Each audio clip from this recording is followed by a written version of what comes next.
హల్లెలూయా, హల్లెలూయా. ప్రభువును రక్షకుడైన యేసుక్రీస్తు నామమునకే సమస్తమైన మహిమ ఘనత ప్రభావములు కలుగును గాక. అందరికీ ప్రభు నామంలో వందనాలు. ప్రభు అందరినీ దీవించును గాక. మంచిది బిడ్డలారా, ఈరోజు మనకు క్రిస్మస్ పండగ అంత సంతోషం, ఈస్టర్ కూడా. ఎందుకనంటే ఆయన మరణమును గెలిచి తిరిగి మూడవ దినాన తాను చెప్పినట్లుగా లేచినటువంటి దినము కాబట్టి అంత మాత్రమే కాదు, ఈరోజు ప్రభు సంస్కార ఆరాధన కూడా దానితో కలిపి మనం ఏర్పాటు చేసుకుంటున్నాం. ఈ లైట్ ఆపేసి వేడిగా వస్తుంది. దానితో పాటు కలిపి మనము చేసుకుంటా ఉన్నాం. ఇది మనకెంతైనా ఆశీర్వాదకరమైన విషయం. ఆమేన్. మంచిది. మనందరము ఒక మాట చదువుకుందాం. చదువుకొని కాస్త వాక్య లోతుల్లోనికి వెళ్ళడానికి ప్రయత్నం చేద్దాం. మత్తయి సువార్త అందరం కలిసి చదవాల్సిన మాటలు అవన్నీ కూడా. మత్తయి సువార్త 28వ అధ్యాయము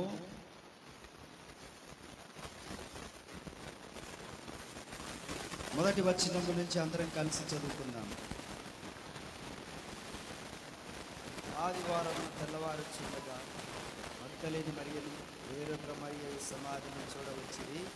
ఇదిగో ప్రభువు దూత పరలోకం నుండి దిగి వచ్చి రాయి పొర్లించి దాని మీద కూర్చుండేది. అప్పుడు మహాభూకంపము కలిగింది. ఆ దూత స్వరూపం మెరుపు వలె ఉండేది. అతని వస్త్రము హిమమంతా తెల్లగా ఉండేది. అతనికి భయపడుట వలన కావలి వారు వణికి చచ్చిన వారి వలె నుండిరి. దూత స్త్రీలను చూచి, మీరు భయపడకుడి, సిలువ వేయబడిన యేసును వెతుకుచున్నారని నాకు తెలియదు. ఆయన ఇక్కడ లేడు, చెప్పినట్టే లేచి రండి. ప్రభువు పండుకొని స్థలమును చూచి త్వరగా వెళ్ళి ఆయన మృతుల్లో నుండి లేచి ఉన్నాడని ఆయన శిష్యులకు తెలియజేయడు. ఇదిగో ఆయన గలిలయలోనికి ముందుగా వెళ్ళుచున్నాడు, అక్కడ మీరు ఆయనను చూతురు. ఇదిగో మీతో చెప్పి తినని. వారు భయముతోనూ మహానందంతో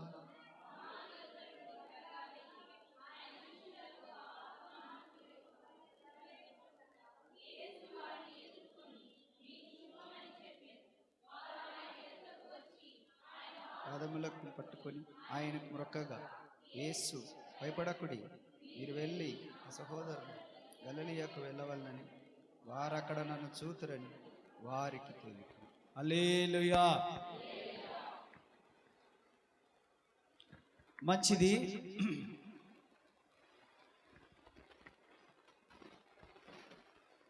ప్రతి సంవత్సరం మనము దీని గురించి మాట్లాడుకుంటూనే వస్తున్నాం. యేసుక్రీస్తు ప్రభువారు భూమి మీద ఉన్నప్పుడు ఆయన అన్నాడు, నేను చనిపోతాను, మరలా 3వ దినాన తిరిగి లేస్తాను. 3వ దినమున, 3 దినములైన తర్వాత కాదు, 3వ దినమున. ఏదైతే ఆయన చెప్పాడో తాను చెప్పినట్లుగా 3వ దినమున ఆయన తిరిగి లేచాడు. ఆయన తిరిగి లేచిన తర్వాత ఆ సమాధి దగ్గరికి వెళ్ళినప్పుడు ఆ సమాధి ఖాళీగా కనపడ్డది. ఆ సమాధిలో తొంగి చూస్తే ఎవరు లేరు. అక్కడ దేవుని దూత ఉన్నారు. వారు అన్నారు, మీరు ఎవరిని వెతుకుచున్నారు? మీరు ఎవరిని వెతుకుచున్నారు? మీరు అంటే మేము యేసును వెతుకుచున్నాము. వారు అన్నారు, ఆయన తాను చెప్పినట్లు ఆయన ఇక్కడ లేడు, తాను చెప్పినట్లే. ఈ మాట చెప్పాలి అందరూ. ఆయన ఇక్కడ లేడు. ఎక్కువ ఉంది, కంట్రోల్ చేయండి.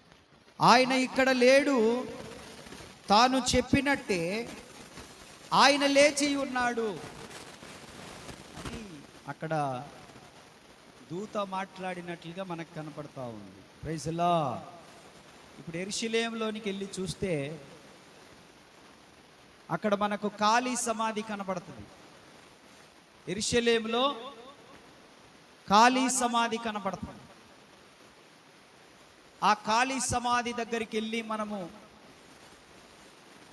సమాధిలో ఉన్న ఈ వ్యక్తి ఎక్కడికి వెళ్ళాడు అని అంటే, ఆయన ఇక్కడ లేడు, ఆయన చెప్పినట్లుగా ఆయన ఈరోజు అగైన్ ఆన్ హై, ఆయన లేచి ఉన్నాడు ఆమె అని చెప్పి అది మనకు సాక్ష్యం ఇస్తుంది. మంచిదే.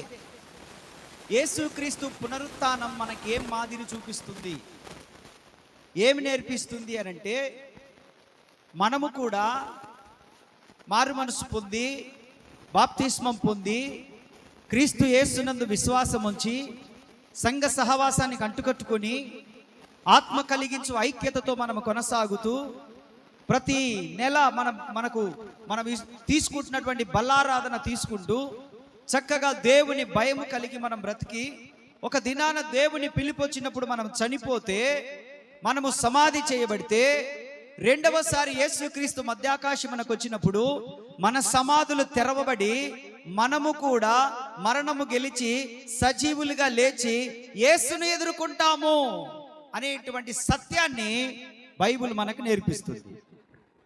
ఆమేన్. స్తోత్రం చెప్పండి. అదే నేర్పిస్తుంది మనకి. అంటే యేసుక్రీస్తు తిరిగి లేచినట్లుగానే మనము కూడా ఒక రోజున తిరిగి లేస్తాం. మనము చనిపోయి సమాధి చేయబడినా మనము యేసుక్రీస్తు రెండవ రాకడలో మనము తిరిగి లేస్తాం. ఆమేన్. ఎంతమందికి విశ్వాసం ఉంది? స్తోత్రం చెప్పండి. విశ్వాసం ఉండాలి. ఎందుకనంటే దేవుని వాక్యం ఏం చెప్తుందో తెలుసా? క్రైస్తవుని యొక్క మరణాన్ని మరణముగా చూడడం లేదు, అది ఒక నిద్రగా చూపిస్తుంది. క్రైస్తవుని మరణాన్ని దెస్సలోనికి రాసిన పత్రికలు అంటాడు, నిద్రించుచున్న వారిని గురించి మీకు తెలియకుండా నాకు ఇష్టము లేదు అని అంటాడు. లాజరు సమాధి దగ్గర మాట్లాడుతూ యేసు ప్రభు అంటాడు, లాజరు నిద్రించుచున్నాడు అని అంటాడు. చనిపోయిన ఆ సందర్భాన్ని గురించి యేసు ప్రభు మాట్లాడుతూ ఆ మరణాన్ని క్రైస్తవుని యొక్క నిద్రగా చూపించాడు. ఆమేన్, ఆమేన్. నిద్ర. ఇప్పుడు మనము చనిపోయామనుకో, మనం ఏమని దాన్ని సంబోధించాలి? నిద్రించుతున్నారు అంటే నిద్రిస్తున్నవాడు ఏదో ఒక సమయాన మేల్కొంటాడు, లేస్తాడు కదా. అలాగే యేసుక్రీస్తు ప్రభువారు చనిపోయి సమాధిలోనే ఉండి ఇక అలాగే ఉండింటే మనకు నిరీక్షణ లేదు. ఇక ఇప్పుడు ఆయన తిరిగి లేచాడు గనక ఆ నిరీక్షణ మనకు కలిగించాడు. కాబట్టి నేను నమ్ముతున్నాను బలంగా, నేను చనిపోయినా ఆయన రాకడలో నన్ను పెట్టిన సమాధిలో నుంచి నేను లేచి ప్రభువుని ఎదుర్కొంటాను. సేమ్ మీరు కూడా. ఆమేన్. సేమ్ మీరు కూడా. ఇది నా ఒక్కడికే వర్తించేది కాదు వాక్యం. ఎవరైతే ఆయన యందు విశ్వాసం ఉంచుతారో, ఎవరైతే ఆయనలో ఉంటారో, ఆయనను వెంబడిస్తారో, ఆయనతో కలిసి ప్రయాణం చేస్తారో, నడుస్తారో, వారందరికీ వాక్యం వర్తిస్తుంది. వారు ఏ కులమైనా, ఏ మతమైనా, ఏ జాతి అయినా, ఏ వర్గమైనా, పేదవాడైనా, ధనవంతుడైనా, సామాన్యుడైనా, సామంతుడైనా, లేనివాడైనా, ఉన్నవాడైనా, నల్లతోలుడైనా, ఎర్రతోడైనా, పచ్చతోలుడైనా, రోగంతో చచ్చినోడైనా, మామూలుగా చచ్చిపోయినాడైనా, యేసుక్రీస్తునందు విశ్వాసం ఉంచి గనక నిద్రలోనికి వెళ్ళిపోతే తప్పకుండా రాతి సమాధినైనా చీల్చుకొని యేసయ్యను మనము చేరుకుంటాం ఒక రోజున. మన సమాధిని ఒకవేళ ఎటువంటి బండరాయితోనైనా చక్కగా పేర్చి కట్టి బంధించినప్పటికీ దాన్ని పగలగొట్టుకొని చీల్చుకొని ఒకరోజు యేసయ్యను ఎదుర్కొంటాం మనందరం ఇక్కడ ఉన్న వారిని. ఆ నిరీక్షణతోనే బ్రతుకుతున్నాం మనం. ఆమేన్. దాని గురించే మాట్లాడతాడు. యేసుక్రీస్తు కూడా బండ దొర్లించబడి సమాధిని చీల్చుకొని ఆ సమాధిలో నుండి బయటకు వచ్చేసాడు యేసు ప్రభు. ఆమేన్, ఆమేన్, ఆమేన్. ప్రకటన గ్రంథము 1వ అధ్యాయము 18వ వచనంలో ఒక మాట అంటాడు. స్వయాన యేసుక్రీస్తు ప్రభువారే అంటాడు ఆ మాట. ప్రకటన గ్రంథము 1వ అధ్యాయము 18వ వచనం చదవండి అందరూ. నేను మొదటి వాడను, కడపటి వాడను, జీవించువాడను, మృతుడనైతిని గాని ఇదిగో యుగ యుగములకు. అబ్బా, చప్పట్లు కొట్టాల మరి. బైబిల్ ఆడబెట్టి చప్పట్లు కొట్టండి. యేసయ్య మృతుడయ్యాడు కానీ ఇప్పుడు ఏమయ్యాడు? యుగ యుగములకు. హల్లెలూయా, స్తోత్రం చెప్పండి. కుర్చీలో ఉన్న వాళ్ళు చెప్పండి, మధ్యలో ఉన్న వాళ్ళు చెప్పండి, అందరూ చెప్పండి, పురుషులంతా చెప్పండి. దాన్ని ఒక ప్రవచనముగా యోబు గ్రంథకర్త మాట్లాడుతూ, దాన్ని ఒక ప్రవచనముగా యోబు మాట్లాడుతూ చాలా చక్కని విషయాన్ని మాట్లాడాడు. అక్కడ 19వ అధ్యాయం 25వ వచనములు అంటాడు, యోబు ముందుగానే ప్రవచనం చెప్పాడు. ఈ మాటని యోబు ముందుగానే ప్రవచనం చెప్పాడు. ఏమని? అయితే నా విమోచకుడు సజీవుడనియు, తరువాత ఆయన భూమి మీద నిలుచుననియు. కొట్టాలి గట్టిగా, కొట్టండి మీ సచ్చు చప్పట్లు. మీరు మైపరచు దేవుణ్ణి గట్టిగా. హల్లెలూయా, హల్లెలూయా. 3500 సంవత్సరాల క్రితమే యోబు ఒక ప్రవచనం ఎత్తి మాట్లాడాడు. ఏమని మాట్లాడాడు? యోబు గ్రంథం 19వ అధ్యాయం 25వ వచనంలో అంటున్నాడు. ఏమని మాట్లాడంటే, నా విమోచకుడు సజీవుడనియు. చదువు. నా విమోచకుడు సజీవుడనియు, తరువాత ఆయన భూమి మీదకు ఒక దినాన ఒలీవ కొండల మీదకి మరలా రాబోతున్నాడనియు నేను ఎరుగుతున్నా. ఆమేన్. ఆయన సజీవుడు మాత్రమే కాదు, మృతులలో నుండి లేపబడడం మాత్రమే కాదు, ఆయన ఒక రోజు రాబోతున్నాడు.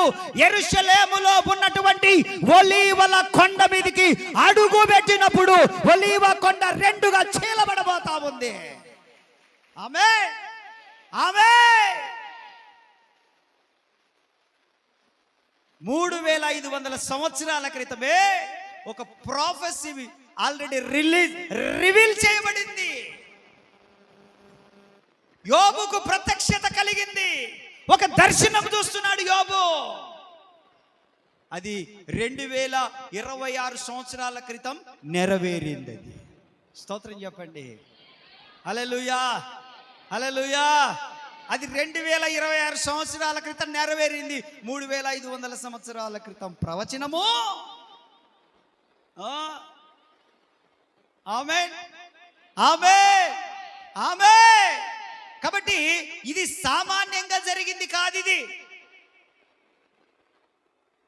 యేసుక్రీస్తు యొక్క మరణ పునరుత్థానములు సాధారణంగా యాక్సిడెంటల్ గా జరిగిపోయినాయి కావవి. అనాది కాల సంకల్పం అంటాడు వాక్యంలో. ఆమేన్. ఏ సంకల్పం అది? అలా జరిగిందన్నమాట. దేవునికి మహిమ కలుగును గాక. హల్లెలూయా.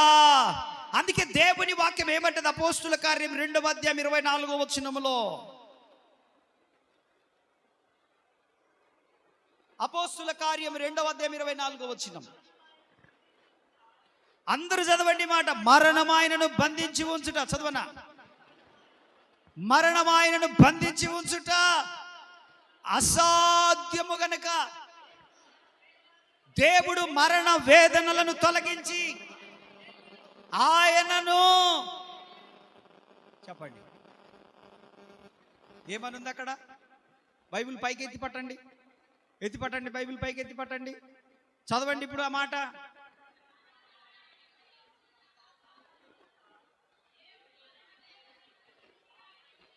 ఆమేన్, హల్లెలూయా. ఒక సెన్సేషనల్ న్యూస్ ఏంటంటే, మరణము ఆయనను బంధించి ఉంచుట. ఆయన ఏమన్నా మనిషా? ఆయన ఏమన్నా ఆకాశ పక్ష, లేకపోతే ఆయన కలగజేసిన జంతువుల, మృగాల? ఆయన ఎవరో? సృష్టికర్త అండి ఆయన. ఎవరో? ఎవరో? క్రియేటర్ ఆయన. ఆయనే రక్షకుడు, ఆయనే సర్వ ప్రపంచానికి చక్రవర్తి, ఆయనే దేవుడు. దేవుని వాక్యం అంటుంది అపోస్తుల కార్యం 10వ అధ్యాయం 36వ వచనములు అంటాడు, యేసుక్రీస్తు అందరికీ ప్రభువు. ఆమేన్. ఏమంటున్నాడు? కొంతమందికా, అందరికా? ఒక జాతికా, ఒక కులానికా, ఒక మతానికా? బ్రిటిష్ వాళ్ళకేనా, అమెరికా వాళ్ళకేనా, రష్యా వాళ్ళకేనా, యెరూషలేములో ఉన్న వాళ్ళకేనా, భారతీయులకేనా, నీకేనా, నాకేనా, అన్యజనుడికేనా? ఎవరికి? చెప్పండి, చెప్పండి, చెప్పండి, చెప్పండి. యేసుక్రీస్తు అందరికీ ప్రభు అంటే ఏంటంటే ఏలువాడు, పరిపాలించువాడు. ఆయన ప్రభుత్వం కింద ఉన్నాం మనం కూడా. ఆయన ప్రభుత్వం కింద ఉన్నాం. ఈ రాజ్యాలన్నీ, రాజులందరూ కూడా ఎవరి ప్రభుత్వం కింద ఉన్నారు? యేసయ్య ప్రభుత్వం. అనండి, ఎవరి ప్రభుత్వం కింద ఉన్నారు? ఒక రాజును గద్దెనెక్కించుట, ఒక రాజును గద్దెని దించుట యేసయ్య వశములో ఉన్నది. ఆమేన్, ఆమేన్, ఆమేన్.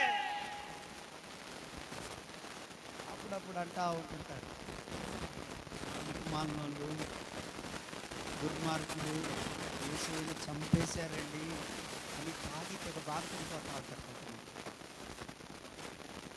యేసయ్యను చంపేశారండి. యేసయ్యను ఎవరు చంపలేదండి. ఎంతమంది నమ్ముతున్నారు ఈ మాట? ఏకీభవిస్తున్నారా? హల్లెలూయా. కొంతమందికి నమ్మకం లేదు. యేసయ్యను ఎవరు చంపలేదు. యేసయ్యను ఎవరు, చెప్పండి ఈ మాట. యేసయ్యను ఎవరు చంపలేదని చెప్పండి. యేసయ్య ప్రాణము పెట్టుటకే వచ్చాడనండి. ఎందుకు వచ్చాడు ఆయన? ఆ పిల్లకోడన్నట్టు నిజంగా 3 మేకులు పీకేసుకుంటే రక్షణ ఉండేదా? మనకు ఉంటుందా? మనకి రక్షణ? మనకు రక్షణ పోయేది. ఇక వాడనేదేంది? ఇప్పుడు యేసు ప్రభును సిలువ వేసిన దగ్గర నుంచే ఆ పక్కలో ఉన్న దొంగ అన్నాడు, అయ్యా నువ్వు సిలువ మీద నుంచి దిగి మమ్మల్ని కూడా దించవచ్చుగా అని ఎగతాళి చేశాడు. ఈ మధ్య బయలుదేరిండాడు పిల్లకేసుకొని వాడి తమ్ముడు. ఆ సిలువలో యేసు ప్రభు పక్కన దొంగోడు ఉన్నాడే, ఆ దొంగోడు తమ్ముడు బయలుదేరింది ఈ మధ్య. వాడు అంటాడు, ఆ చెక్క మీద ఉన్న శవాన్ని మీరు ఆరాధించేదేంటి అంటాడు. ఏంటంట? చెక్క అంటే ఏంటి? అసలు వాడే చెక్కోడు. కానీ చెక్కను ఎంత అవమానపరుస్తున్నాడు. దేవుని వాక్యం ఏమన్నది? సిలువను గురించిన వార్త నశించుచున్న వారికి వెర్రితనము, కానీ రక్షింపబడుచున్న మనందరికీ దేవుని శక్తి. ఓరి చెక్కవాడా, చెక్క మీద నీ కోసమే యేసు ప్రభువు మేకులతో చెక్కబడ్డాడు. నీ రక్షణ కొరకు, నా రక్షణ కొరకు. హల్లెలూయా. ఆయన మేకులు పీకేసుకోలేక కాదు, ఆయన మేకులు దిగగొట్టించుకోవడానికే వచ్చాడు. ఆయన సిలువ మోయడానికే వచ్చాడు. ఆయన ప్రాణము పెట్టడానికే వచ్చాడు ఆయన. హల్లెలూయా. అందుకే యోహాను సువార్తలు అంటాడు 11వ అధ్యాయం 10వ అధ్యాయం 18వ వచనం. యోహాను సువార్త 10వ అధ్యాయం 18వ వచనం చదువునా. ఎవడును నా ప్రాణము తీసుకొనడు, నా అంతట నేనే దాన్ని పెట్టుచున్నాను, దాన్ని పెట్టుటకు నాకు అధికారము కలదు, దాన్ని తిరిగి తీసుకొనుటకు. స్తోత్రం చెప్పండి, చప్పట్లు కొట్టండి, నోటితో ఘనపరచండి. మా ఊళ్ళని కదిలిస్తాకు నిద్రపోయే వాళ్ళు హల్లెలూయా. మీరే నా బలం, మీరు లేకపోతే నాకు ప్రసంగమే రాదు.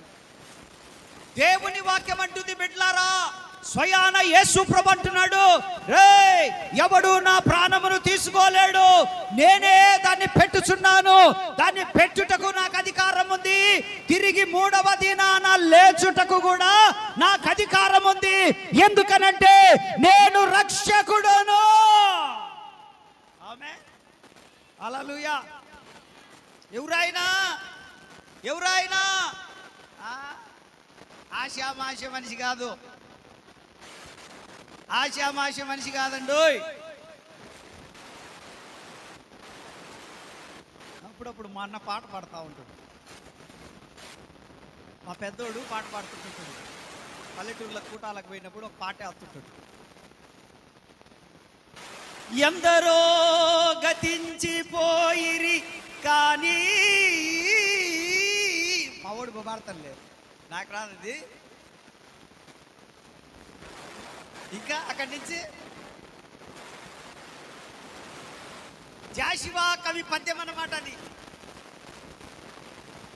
ఎన్నాళ్ళు ఈ శయనంబు లేని పయనంబు, ఏ తల్లులల్లాడి రల్లాడిరో, ఏ తల్లులల్లాడి అల్లాడిరో, నిక్కమ్మందు పాషాణ స్థలి.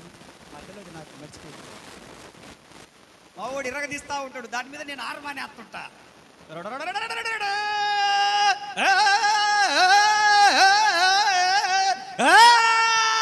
అంటుంటాడు. నేను మా వాడు కలిసినమంటే ఇంకా మామూలుగా ఉండదు, ఆడ కూటమంతంగా ఉద్యమం అయిపోద్ది. స్తోత్రం, హల్లెలూయా. తగులుకోరా అంటాడు నన్ను, ఇక నేను తగులుకుంటా దానికి అనక నేను వెళ్ళిపోద్ది. ఈ లోకంలోనికి ఎంతో మంది బాబాలు, అవతార పురుషులు, దేవుళ్ళు, దేవతలు, నేనే దేవుడు, నేనే దేవత, నన్ను నమ్ముకుంటే మోక్షానికి పోతారు, నన్ను నమ్ముకుంటే స్వర్గానికి వెళ్తారు, నేనే మిమ్మల్ని పరలోకానికి తీసుకెళ్లేది, నేనే మిమ్మల్ని వైకుంఠానికి తీసుకెళ్లేదని ఎంతో మంది ఈ లోకంలోనికి బాబాలని, అవతార పురుషులని, గొప్ప గొప్ప వారందరూ వచ్చారు. వాళ్ళు చచ్చారు కానీ ఒక్కడు కూడా తిరిగి ఆ సమాధుల దగ్గర వాళ్ళ స్త్రీలు వచ్చి, వాళ్ళ భార్యలు వచ్చి, అయ్యా లేయండి, అయ్యా లేయండి, అయ్యా లేయండి అని ఎన్ని రోజులు వాళ్ళు ఏడ్చినా కూడా వారి కన్నిటికి ఆ చుట్టుపక్కల ఉన్న రాళ్ళైనా కరిగాయి కానీ ఆ సమాధిలో ఉన్నటువంటి ఆ చనిపోయిన వారు లేచి రారే. అలా వచ్చుటకు వీలు లేదు. అలా రాగలిగిన వాడు, అధికారం ఉన్నవాడు ఒకే ఒక్కడు, ఆయన పేరు నజరేయుడైన యేసు. కొడా ఈ ప్రపంచంలో ఒకే ఒక్కనికి అధికారం ఉంది, ప్రాణము పెట్టుటకు, దాన్ని తిరిగి తీసుకొనుటకు ఒకే ఒక్కనికి అధికారం ఉంది ఈ ప్రపంచంలో.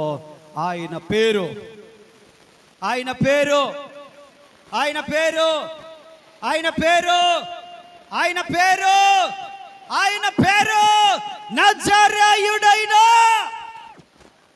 అంత గట్టిగా రావాలి ఇప్పుడు మీరు, అరవండి.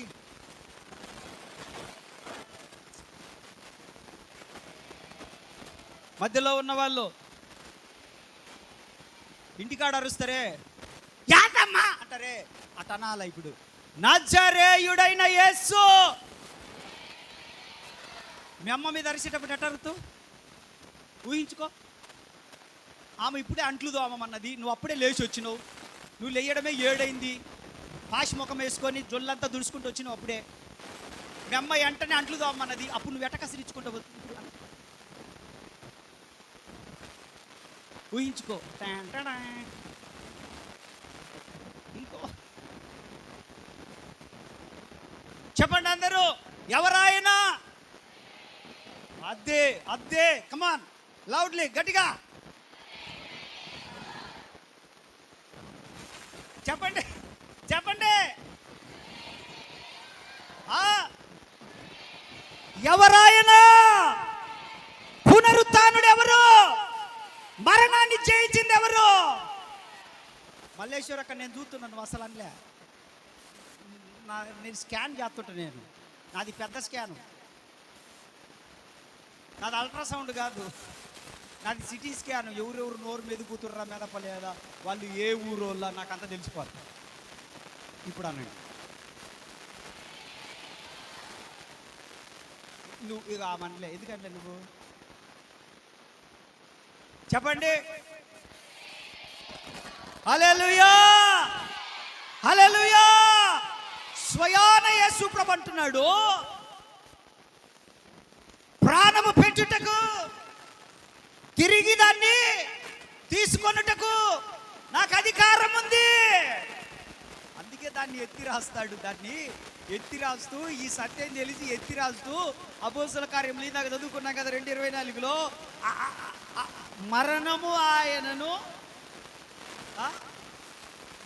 ఆయనను బంధించి ఉండుట అసాధ్యము. ఎందుకు? ప్రాణము పెట్టుటకు తిరిగి తీసుకొనుటకు అధికారం ఉంది. మీలో ఎవరికైనా ఉంటే స్తోత్రం చెప్పండి. హల్లెలూయా.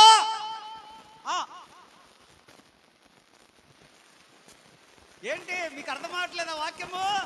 చెప్పండి, వాక్యం అర్థం కాని వాళ్ళు స్తోత్రం. హల్లెలూయా. మీకు అధికారం ఉందా? అధికారం ఉందా? అధికారం ఉందా? ఎవరికి ఉంది అధికారము? ఎవరికి ఉంది? యేసయ్యకుంది. రెండవది, దానిని జయించుటకు దేవుడు తన పిల్లలైన మనకిచ్చాడు. జీవ మరణములు నాలుక వశములో పెట్టాడు. నువ్వు ఆగిపోమ్మంటే ఆగిపోద్ది, కొనసాగమంటే కొనసాగుతుంది. అట్టి విశ్వాసమును మన నాలుకకి ఇచ్చాడు ఆయన. కొడు చప్పట్లో. ఆమె ఎంతోమంది సేవకులు, ఎంతోమంది క్రైస్తవులు చచ్చిపోయిన వాళ్ళని కూడా లేపారు. తెలుసా మీకు? చనిపోయిన వారిని కూడా లేపారు. సరే, ఆఫ్రికాలో ఉన్న వాళ్ళను, చెన్నైలో కేరళలో ఉన్న వాళ్ళను అంత దూరం ఎందుకు? బైబిల్లో ఒక ఆయన ఉన్నాడు, ఆయన గురించి చెప్తున్నాడు. ఎలీషా ఉన్నాడా లేదా? ఉన్నాడా లేదా? మీరు ఊకొడితే కదా ముందుకెళ్ళేది. నేను తానా అంటే మీరేమనాలా? మిమ్మల్ని పెట్టుకుని ఎందుకు 2 చిరకలు ఇచ్చేది. ఎలీషా ప్రవక్త ఉన్నాడు. ఎలీషా ప్రవక్త చనిపోయాడు. చాలా రోజులైంది ఆయన చనిపోయి చాలా రోజులైంటే ఆ ప్రాంతంలో యుద్ధం జరుగుతుంది. అక్కడ ఒకడు చచ్చిపోయాడు. వాడిని తీసుకొచ్చి ఈ ఎలీషా సమాధిలో పాతి పెట్టాలని తీసుకొచ్చి వాడిని అక్కడ వేస్తే ఎలీషా యొక్క శల్యములు తగిలి, అంటే ఎముకలు తగిలి అది తిరిగి, రెఫరెన్స్ చెప్పండి, వాళ్ళు మళ్ళా నోట్ తెచ్చుకొని చూసుకుంటారు. ఏంటిది 13:20? 2వ రాజుల గ్రంథము 13వ అధ్యాయం 21వ వచనం.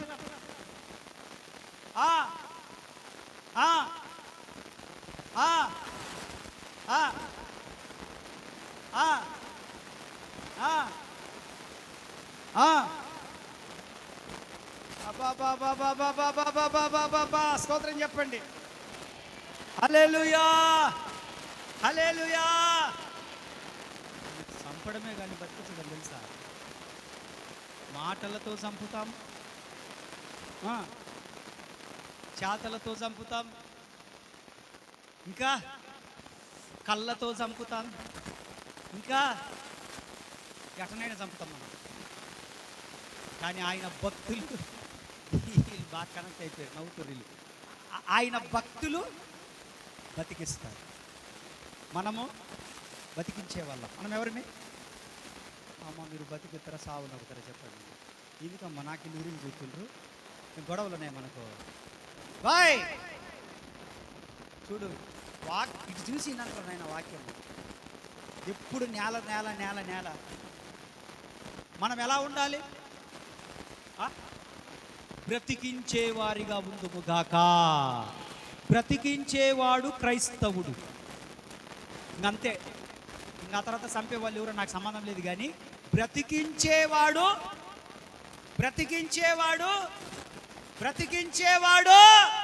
క్రైస్తవుడు. నేను క్రైస్తవుణ్ణి. హల్లెలూయా కాదు, మిమ్మల్ని అనమన్నది. నేను కూడా క్రైస్తవుని అనాల. మీరు ఎంత మంది అనలేదు. ఏం కళావతక్క నువ్వు కాదా? ఒప్పుకుంటారు ఎవరి కాళ్ళు. క్రైస్తవులా కాదా మీరు? విల్సన్ క్రైస్తవుడు కాదా? మరి చెప్పండి, నేను క్రైస్తవుడను. ఇంకా అనుమానమే. ఒక 10 నిమిషాలు ఆగండి. మీ అందరికీ మజ్జిగ ప్యాకెట్లు తెప్పిస్తాను. మీ అందరికీ మజ్జిగ ప్యాకెట్లు ఎంతమందికి కావాలి? స్తోత్రం చెప్పండి. హల్లెలూయా. నా సిగ్గుదీయగా అక్కడ రా మీరు పుల్పిటి మీద కూర్చొని. మన సోదరి మున్సిపాలిటీ కుమారక్క అందరికీ మజ్జిగ స్పాన్సర్ చేస్తుంది. మరి కొద్ది నిమిషాల్లో చెంబెడు మజ్జిగ తాగి చల్లబరుచుకొని ఇంటికి వెళ్ళి ఆ దౌడకు ఈ దౌడకు ఎముకలు పెట్టి లాగేసేయండి. ఆ పని చేయండి, పండగ కదా. స్తోత్రం చెప్దాం. హల్లెలూయా. దేవుని వాక్యం మాట్లాడుతుంది. రోమీలకు రాసిన పత్రిక 4:25 ఆయన ఎందుకు చనిపోయాడు, ఎందుకు ఆయన తిరిగి లేచాడు? రోమీలకు రాసిన పత్రిక 4:25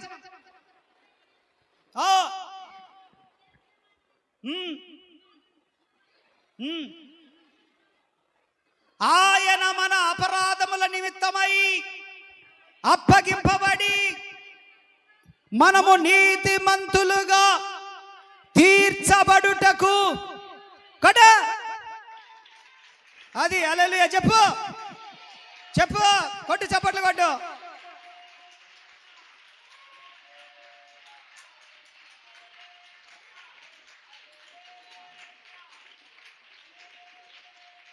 మౌనిక చప్పట్లు కొట్టు.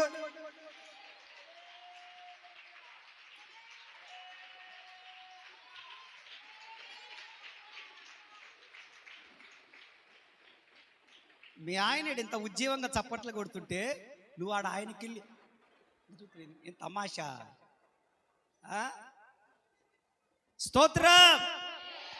ఆయన మన అపరాధముల నిమిత్తమై అప్పగింపబడి మనము నీతిమంతులుగా తీర్చబడుటకై ఆయన లేపబడేను.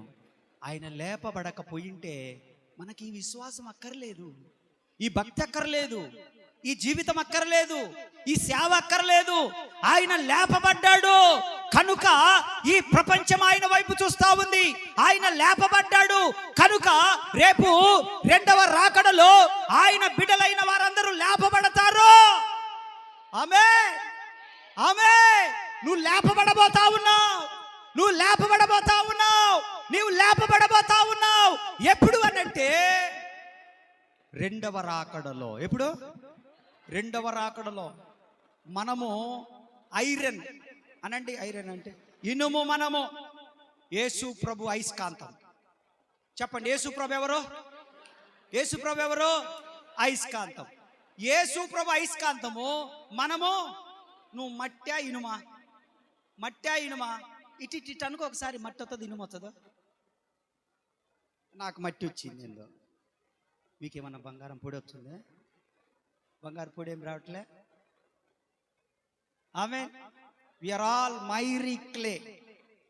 ఆమేన్. అంతే. జిగట మన్ను. చెప్పండి, ఏంటి? మనము జిగట మన్ను. He lifted from the miry clay. ఆయన ఏం చేశాడంటే జిగట మంటిలో నుంచి మనమల్ని పైకి లేపాడు. కొట. అది వెరీ గుడ్ సీను. జిగట మట్టిలో నుంచి హి lifted from the miry clay. జిగట మట్టిలో ఉన్న మనల్ని తీసి ఒక ఇనుముగా మార్చాడు. ఆయన అయస్కాంతముగా ఉన్నాడు. రేపు రెప్పపాటు సమయంలో ఆయన రాబోతున్నప్పుడు మనల్ని ఆకర్షించుకోబోతా ఉన్నాడు ఆయన. నువ్వు మట్టిగా ఉంటే ఎత్తబడవు. నువ్వు ఇనుముగా మార్చబడితే, ఒక లోహముగా మార్చబడితే మట్టిని ఆకర్షిస్తుందా, అయస్కాంతము ఇనుమును ఆకర్షిస్తుందా అండి?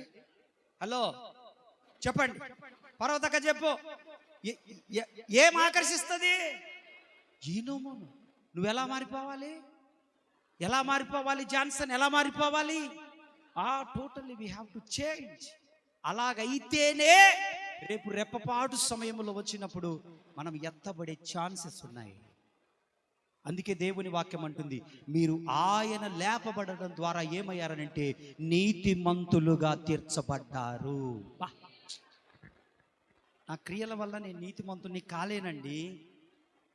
నా పనుల వలన, నా చూపుల వలన, నా ప్రవర్తన వలన, నా సత్క్రియల వలన నేను నీతిమంతులుగా కాలేను. కానీ కలువరి శిలువలో ఆయన కార్చిన రక్త ప్రోక్షణ ద్వారా మాత్రమే ప్రతి ఒక్కరూ కూడా నీతిమంతులుగా ఉచితముగా, చెప్పండి ఉచితముగా, చెప్పండి ఉచితముగా మనం నీతిమంతులుగా మార్చబడ్డాం. మనము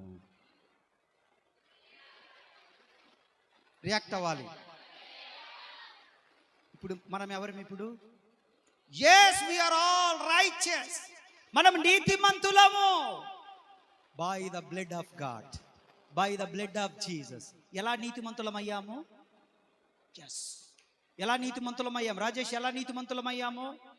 గణేష్, ఎలా నీతిమంతులమయ్యాము? యేసు రక్తము ద్వారా. స్తోత్రం చెప్పండి. ఎలా నీతిమంతులం అవుతున్నాం?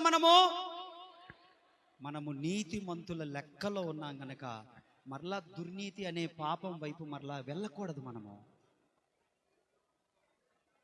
యేసు రక్తము ప్రతి పాపము నుండి మనలను పవిత్రులుగా చేసింది.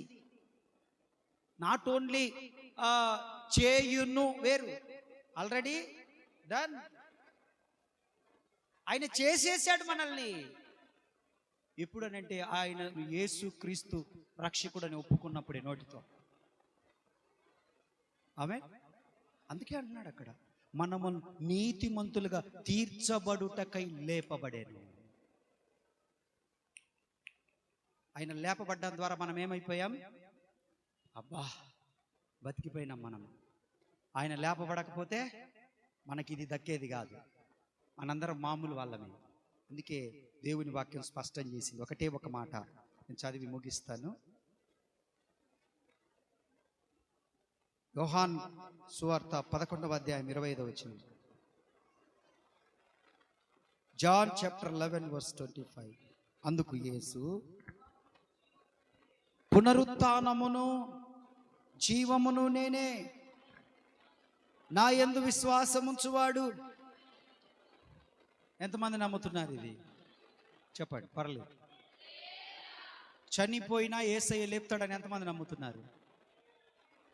భూమి మీద ఉన్నప్పుడు కూడా యేసయ్య యాయిరు కుమార్తెను లేపాడు. నాయును గ్రామంలో విధవరాలి కుమారుని లేపాడు. లాజర్ను లేపాడు. ఇలా చాలా మందిని లేపుకుంటూ వచ్చాడు. ఈ కాలంలో కూడా మనం చనిపోయినా మన భౌతిక సంబంధమైన మరణం గురించి కాదు ఇది. మనం ఎప్పుడు లేపబడతామంటే ఆయన రాకడలో లేపబడతాం మరలా. మనము కొడితే గట్టి కొడు, తప్పేం లేదు, కొట్టడమే. యేసయ్యకి అన్ని మహిమ, ఎంత స్తుతి చెల్లించినా మనకు తక్కువే. మనం కొరింథీయులకు రాసినటువంటి మొదటి పత్రిక 15వ అధ్యాయం 3-4 వచనాలు చదవండి.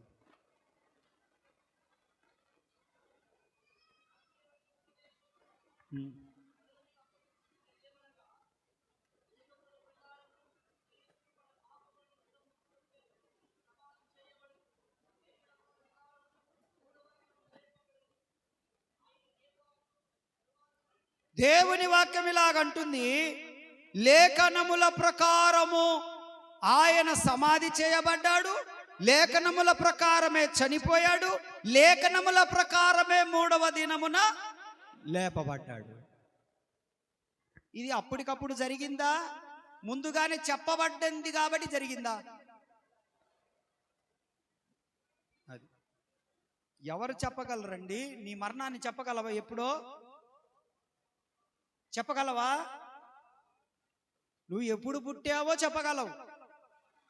నువ్వు ఎప్పుడు చచ్చిపోతావో చెప్పగలవా? ఒక 5 సంవత్సరాల తర్వాత నువ్వు ఏమైతావో చెప్పగలవా? చెప్పగలవా? వచ్చే సంవత్సరం ఏమైతావో చెప్పగలవా? మనం జరగబోయేదాన్ని చెప్పలేము. చెప్పగలమా? మనకు తెలియదు. కానీ జరగబోయేదంతా తెలిసిన వాడు యేసు ప్రభు.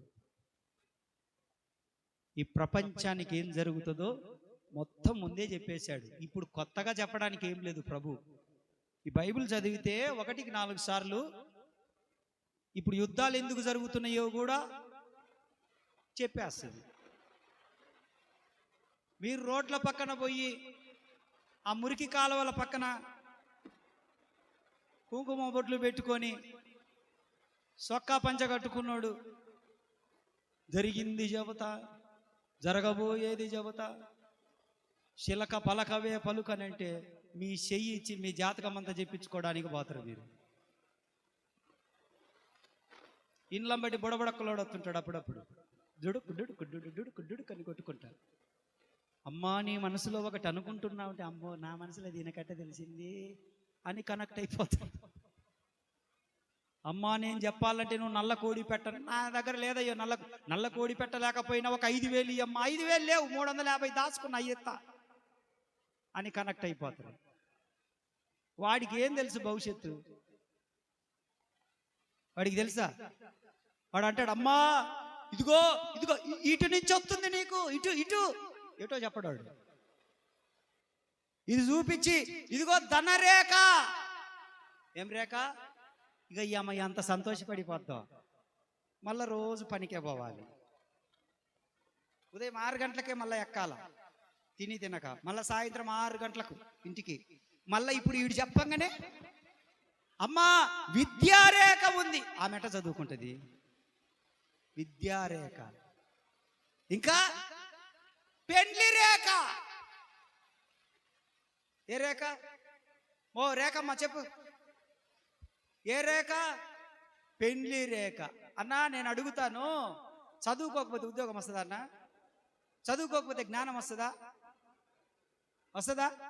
డబ్బులు ఎట్ల నుంచి వస్తాయి? పని చేయకుండా డబ్బులు వస్తాయా? పని చేయకుండా డబ్బులు వస్తున్నాయంటే మోసమన్నా చేయాలి, దొంగతనం అన్నా చేయాలి. ఊరికే డబ్బులు ఎట్టొస్తాయి? వస్తాయా?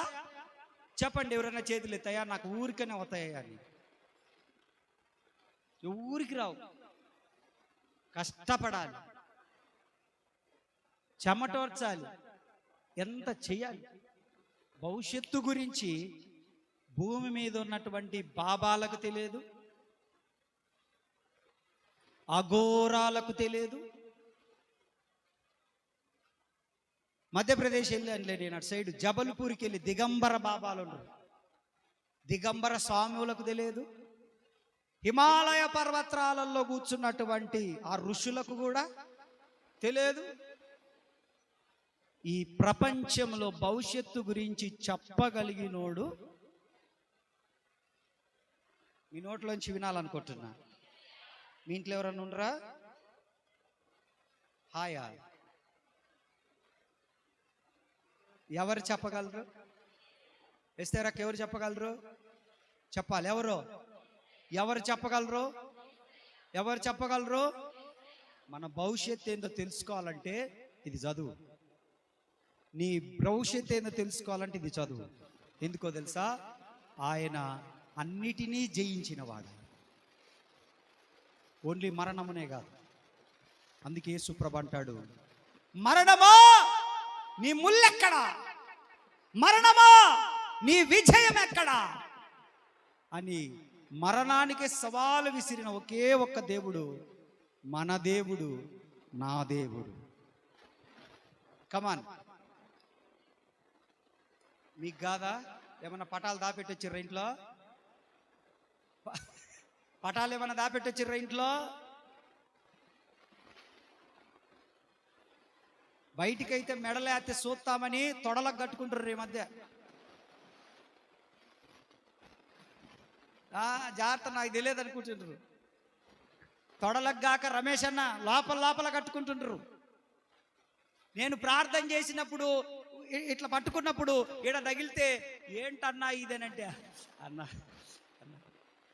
అదిలే ఏం లేదులే అన్న, నువ్వు ప్రార్థన చే. నేనేమంత అమాయకుని అనుకున్నారా ఏమి మీరు? ఈడ ఇది కట్టుకొని, ఈడ కూడా ఇది కట్టుకొని బస్తీ మెస్ అవ్వాలా? 2 తలంపులు పనికిరావు దేవుని దగ్గర. ఉంటే ఆ పడవలోనైనా ఉండు, ఈ పడవలోనైనా ఉండు. నువ్వు రెండు పడవల మీద కాళ్ళు పెట్టావనుకో, ఇట్ట పట్టా మీద పెట్టి ఇట్ట బండ మీద పెట్టిందనుకో, ఆయన వచ్చి పట్టా లాగిండనుకో, చెప్పాలి ఆయన వచ్చి పట్టా లాగితే నా పరిస్థితి ఏంటి? జాగ్రత్త. అందుకే వాక్యం అంటుంది, నువ్వు చల్లగానైనా ఉండు, వెచ్చగానైనా. క్రైస్తవులు ఎవరో తేల్చుకునే రోజులలోనే ఉన్నామా ఇప్పుడు. ఆల్రెడీ సుప్రీంకోర్టు తీర్పు ఇచ్చేసింది. ఇప్పుడు ఫిల్టర్ చేస్తాడు దేవుడు, జల్లెడబడతాడు. ఇప్పుడు గింజల పొట్ట చాట చేతిలోకి వచ్చింది. ఇప్పుడు ఏమవుతుంది? జల్లెడబడుతుంటే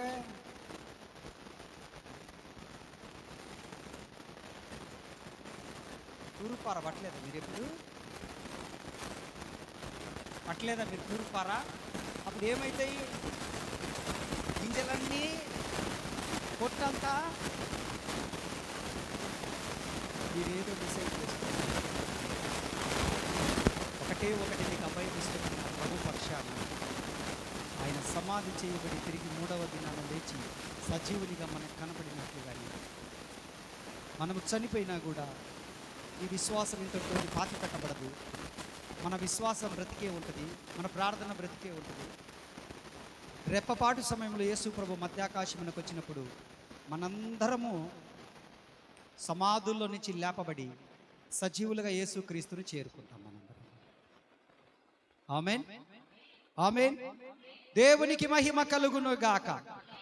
మిమ్మల్ని ఒక్కటే ఒక మాట అడిగి నేను ముగిచ్చేస్తాను. బైబిల్ మూసేయండి. ఇంకా అక్క ఫోన్ చేయి జాన్కి.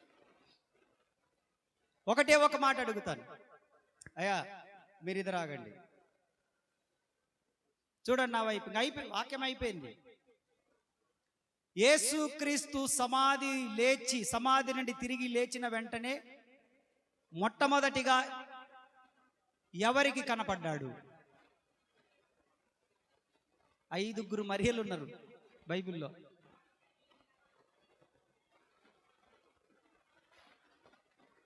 ఏం చెప్తే ఏమంటాడు చెప్పండి? ఎవరికి కనపడ్డాడు?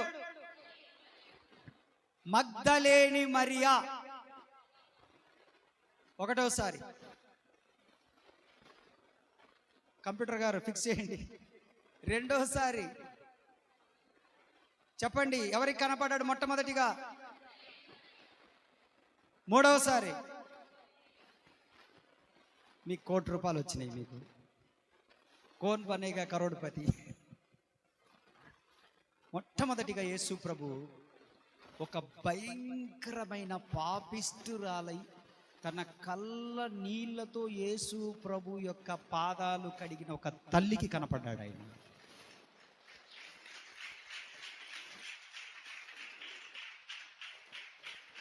నేనేమంటానంటే ఆయన ఎప్పుడు పాపులను ప్రేమిస్తూనే ఉన్నాడని అంటాను.